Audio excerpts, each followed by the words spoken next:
On November the 30th, 1939, Soviet forces crossed the border.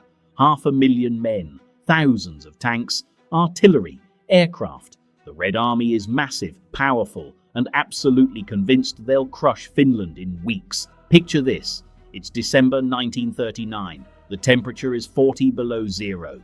You're lying in a snowdrift, packed in ice, not moving a muscle for hours. Your breath could give you away, so you keep snow in your mouth to hide the steam. One wrong move, one sound, one glint of light, and you're dead. This wasn't a nightmare. This was every single day for one man. A Finnish farmer who became the deadliest sniper in military history.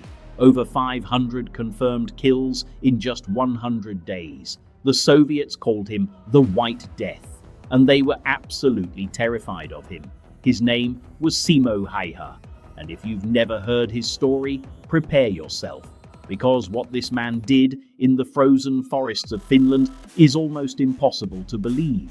The year is 1939. Europe is on the brink. Hitler's already invaded Poland. Britain and France have declared war on Germany. And up in the far north, the Soviet Union is eyeing its tiny neighbor, Finland. Joseph Stalin wants territory. He wants a buffer zone to protect Leningrad, and he thinks Finland will be easy pickings. Finland has 4 million people. The Soviets have 150 million. It's not a fight. It's supposed to be a slaughter. Except nobody told the Finns. Simo Häyhä is 34 years old when the war starts. Born in 1905 in a small village near the Russian border, he's lived his whole life on a farm. Quiet, unassuming. Just 1.60 meters tall, about 5'3". He's a farmer, a hunter, and a crack shot. He joined the Civil Guard as a teenager and competed in shooting competitions. His house was apparently full of trophies.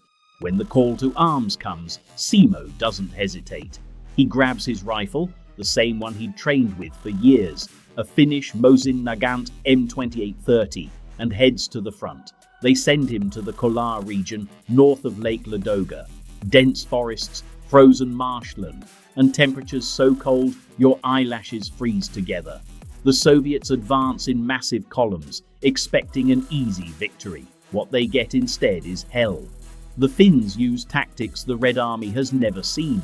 Small groups on skis, appearing out of nowhere, hitting hard, then vanishing back into the trees. They're fighting on home ground in weather they know, against an enemy that's completely unprepared. And in the middle of all this chaos, Simo Häyhä starts hunting. Here's what made him different. Most snipers used scoped rifles, telescopic sights that magnified the target, but not Simo. He used iron sights, just the basic metal sights that came with the rifle. Why? Because scopes had problems. They fogged up in extreme cold. They reflected sunlight, giving away your position. And they forced you to raise your head higher, making you an easier target.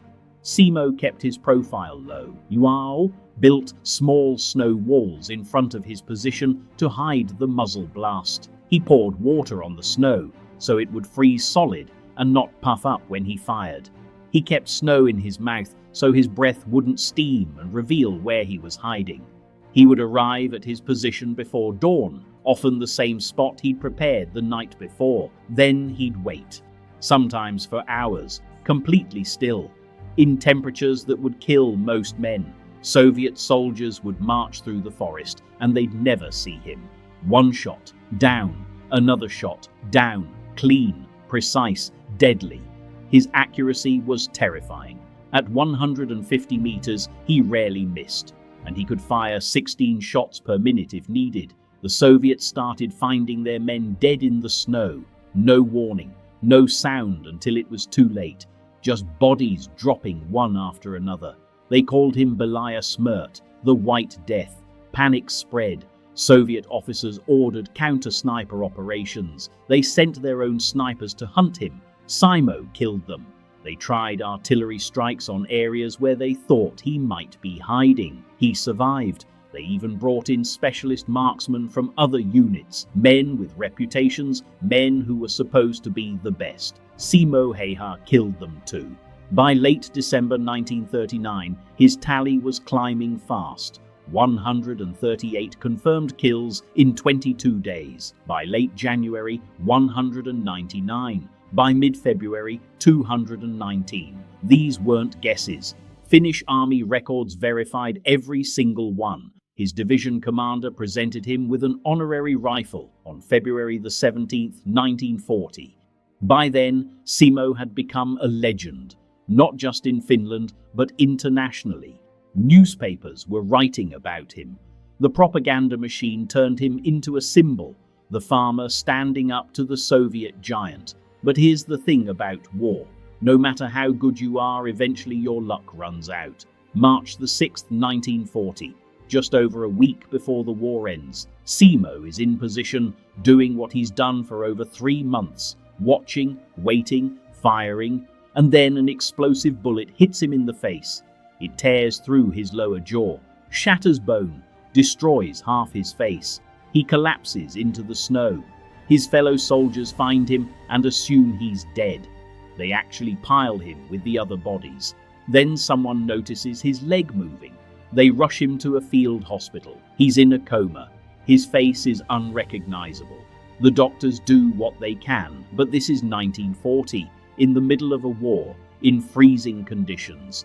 They're not sure he'll survive the night. Simo Häyhä wakes up 1 week later, March the 13th, 1940.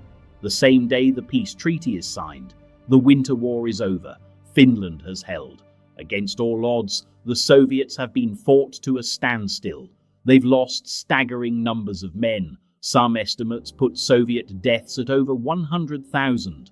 For a war that lasted just 105 days, it's a catastrophic failure for Stalin. And the man who symbolized that resistance, the White Death himself, is alive. Barely. Simo would undergo 26 surgeries over the following years. His face was permanently disfigured. He spent months recovering, and when the continuation war broke out in 1941, he wanted to return to the front. They wouldn't let him. His injuries were too severe. So what did he do? He went back to farming, lived quietly in a small village, rarely spoke about the war. When journalists tracked him down years later and asked how he felt about killing so many men, his answer was simple. He said he did what he was told. He was defending his country. There was no Finland if everyone hadn't done the same. He lived to 96 years old, died in 2002 in a veterans' nursing home, quiet, humble, unassuming to the end. But here's what makes Simo Häyhä's story so extraordinary. It's not just the numbers, though 505 confirmed kills in 100 days is a record that's never been matched. It's what those numbers represent. One man, a farmer, not a trained soldier in the traditional sense, just someone who knew his land, understood the cold, and had spent years hunting in the forests. Against the largest army in the world, in the worst conditions imaginable, he became something the Soviets couldn't stop. The Winter War showed that size doesn't always win. The Soviets had everything. More men, more tanks, more planes, more everything. But they didn't have what the Finns had. Knowledge of the land, motivation, and individuals like Simo who simply refused to give up. Think about what he endured. Days lying in the snow, motionless. Temperatures that would freeze your skin in minutes. Constant danger. Soviet troops actively hunting him. And through it all, he kept going, day after day, shot after shot, until that final bullet ended his war. But even that didn't break him. He survived, recovered, lived a full life, and never once boasted about what he'd done. That quiet determination, that refusal to make a fuss, just get on with it, do what needs doing, and when it's over, go home and get back to normal life.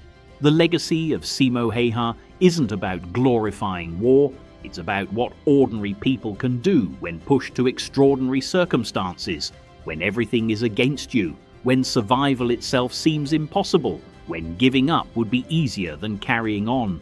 Simo didn't give up, neither did Finland, and that's why 85 years later, people still tell his story.